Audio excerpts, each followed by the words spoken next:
अर्जुन की माँ मालिनी रसोई में खाना बना रही होती है कि इतने में डोरबेल बजती है। मैं जाकर देखता हूँ माँ। अरे रुक, तू आराम से नाश्ता कर, बजाने दे घंटी। कुछ देर नहीं खोलेंगे तो चली जाएगी वापस। ओहो माँ, मेरा एक जरूरी पार्सल आने वाला है, जरूर वही होगा, मैं जाकर देखता हूँ। ये कहकर अर्जुन नाश्ते के बीच से उठा और घर का मेन गेट खोल दिया। पर सामने एक जाने पहचाने चेहरे को देखकर अर्जुन का मुंह उतर गया और बुझी आवाज में उसने अपनी माँ से कहा, माँ, शिल्पा ताई आए हैं। अरे अपनी माँ को बाद में बुलाना, पहले मुझे अंदर तो आने दे, चल परे को हट। ये कहकर शिल्पा ने अर्जुन को हल्के से धक्का दिया, खुद घर के अंदर आ धमकी।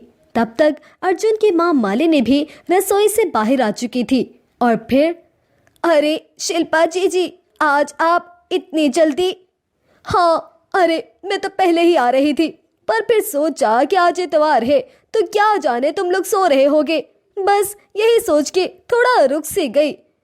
हाँ, बड़ी मेहरबानी। वैसे आज क्या खत्म हो गया है आपका? वो थोड़ी सी चीनी चाहिए थी, ये लो कटोरी भर दो। आज यही सोचकर उठी थी कि सबके लिए बढ़िया सी खीर बनाऊंगी, पर डिब्बा खोल के देखा तो मरी चीनी का एक दाना भी ना निकला। अब सुनील और रक्षी भी कल देर से घर लौटे थे तो उन्हें जगाना ठीक ना लगा मुझे। हाँ जी, सही कह रही हो, लाओ कटोरी दे दो। हाँ, ये लो कटोरी। वैसे खुशबू तो बड़ी बढ़िया आ रही है तुम्हारी तरफ, क्या बनाया है आज नाश्ते में?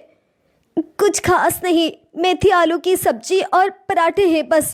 अरे अरे अरे, मेथी आलू की भुजिया, भाई वाह, मुझे तो ये बड़ी ही पसंद है। आहा, बस जरा सी लहसुन और अदरक का तड़का लगाओ सूखी लाल मिर्च के साथ, भाई वाह वाह वाह। वैसी ही बनाई है ना तुमने?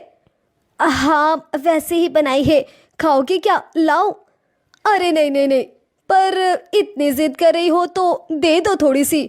आप ऐसा करो कि अपनी एक छोटी सी कटोरी में दे दो, कल आऊंगी तो वापस लेती आऊंगी कटोरी। शिल्पा मालिनी की पड़ोसन थी और हमेशा ऐसा ही करती थी। हर सुबह उसका पहला काम होता था मालिनी के घर जाकर खाना मांगना, कभी कच्चा सामान तो कभी पका पकाया खाना। शिल्पा किसी न किसी बहाने से मालिनी से वो सब मांग ही लेती थी और उसकी इस आदत से मालिनी के साथ साथ अब उसका बेटा अर्जुन भी चिढ़ने लगा था। माँ, आप ना बहुत भोली हो, तभी तो ये औरत आपको हर रोज बेवकूफ बनाकर सब कुछ मांग कर ले जाती है। अरे एक बार सीधे शब्दों में मना कर दोगी तो फिर कभी इसकी हिम्मत नहीं होगी। अगर आपसे नहीं होता तो मुझे बोलो, मैं कल ही इस औरत का दिमाग ठिकाने पर लगाता हूँ। नहीं बेटा, पुराने पड़ोसी है और सच कहूँ तो पहले शिल्पा जी ऐसी थी भी नहीं। तेरे बाबूजी बड़ा मानते थे इनके परिवार को, पर जब से महेश भैया गुजरे हैं तब से थोड़ी बावली सी हो गई है ये। हो सकता है कि कुछ दिक्कत भी हो घर में। अरे माँ, क्या दिक्कत होगी घर में? पति नहीं रहे तो क्या हुआ, इनका बेटा तो बढ़िया कमाता है, उल्टा इनकी तो बहू भी कमाती है। देखे नहीं इनके ठाट क्या, अभी पिछले महीने ही तो नई गाड़ी खरीदी है। और फिर शिल्पा ताई ने कभी खुद से कुछ कहा है क्या आपको? नहीं, कोई परेशानी हो ऐसा तो कभी नहीं जिताया, उल्टा हमेशा अपने बेटे बहू की तारीफ ही करती रहती है।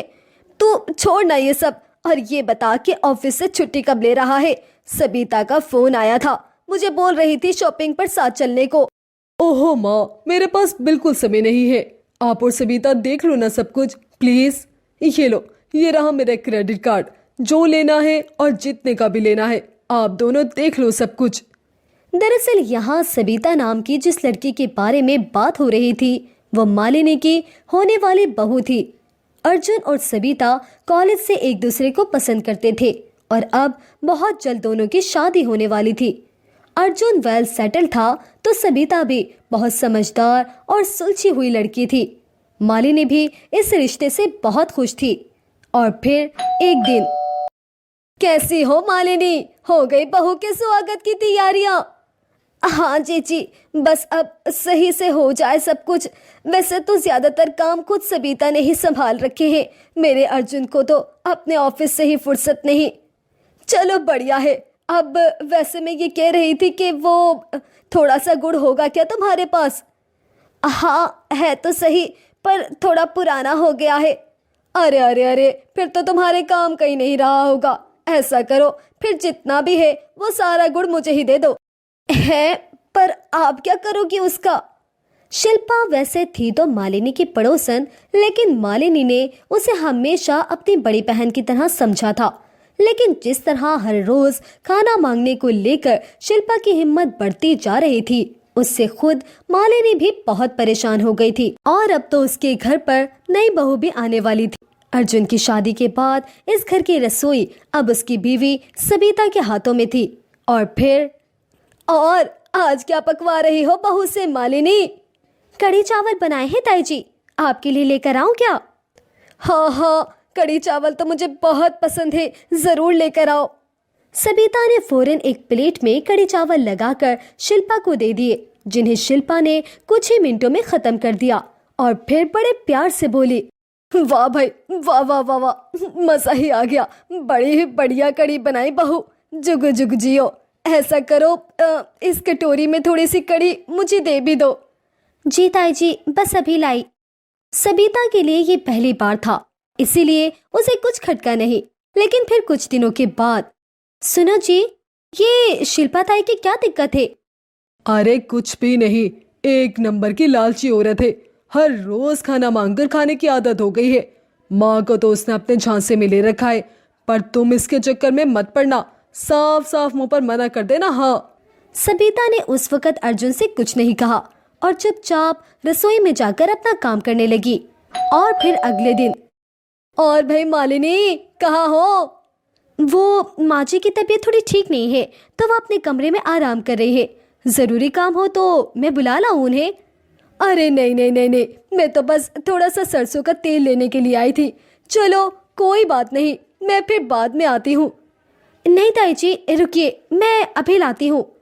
इसके बाद सबिता ने शिल्पा की लाई हुई छोटी सी बोतल में सरसों का तेल भरकर उसे दे दिया, जिसे लेकर शिल्पा वापस अपने घर चली गई। और फिर ये देखो, ये बुढ़िया फिर से कहीं से कुछ मांग कर लेकर आई है। ओह गॉड, इसने तो नाक कटा के रख दी है हमारी। मांगू नहीं तो और क्या करूं? तुम लोग तो मुझे कुछ देते ही नहीं, ना खाना और ना ही राशन। हाँ, तो जीवन भर का ठेका ले रखा है क्या तुम्हारा? अरे रहने की जगह दे रखी है, वो कम है क्या? भूलो मत, तुम्हारे पति ने जीवन भर जो कुछ कमाया है वो अपनी बीमारी पर खर्च भी कर कर चले गए। अब यहाँ जो कुछ भी है वो मेरा और मेरे पति का है बस। और मैं कुछ नहीं लगती तुम्हारी? सुनील बोल बेटा, क्या मैं तेरी कुछ नहीं लगती?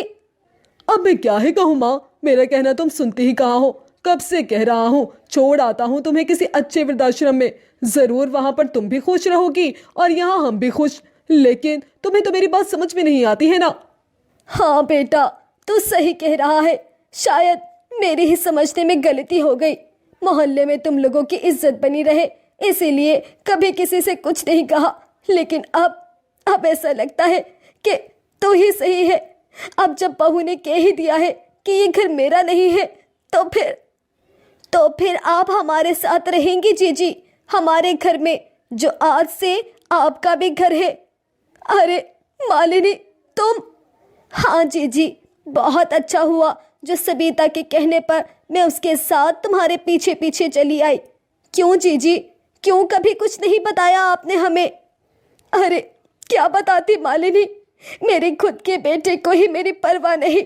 मेरी बहू मुझे एक वक्त का खाना तक नहीं पूछती। आस पड़ोस से मांग मांग कर गुजारा चला रही हूँ। ये सब कैसे बताती तुम्हें? किस मुंह से बताती? कसूर तो आखिर मेरी परवरिश का ही है ना।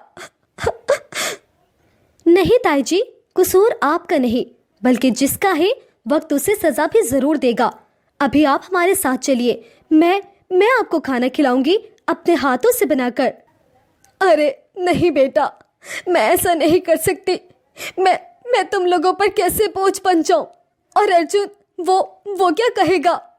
अरे उन्हें मैं खुद देख लूंगी, समझा लूंगी उन्हें। आप बिल्कुल चिंता मत करें, बस अपनी बहू पर भरोसा रखिए और चलिए हमारे साथ। ये कहकर सबिता ने शिल्पा को गले से लगा लिया और शिल्पा में अब सबिता को ना कहने की हिम्मत नहीं थी। उसने एक बार भी पलटकर अपने बेटे बहू की तरफ नहीं देखा और सबिता और मालिनी के साथ चली गई अपनी बची हुई जिंदगी को आत्मन सम्मान के साथ जीने की।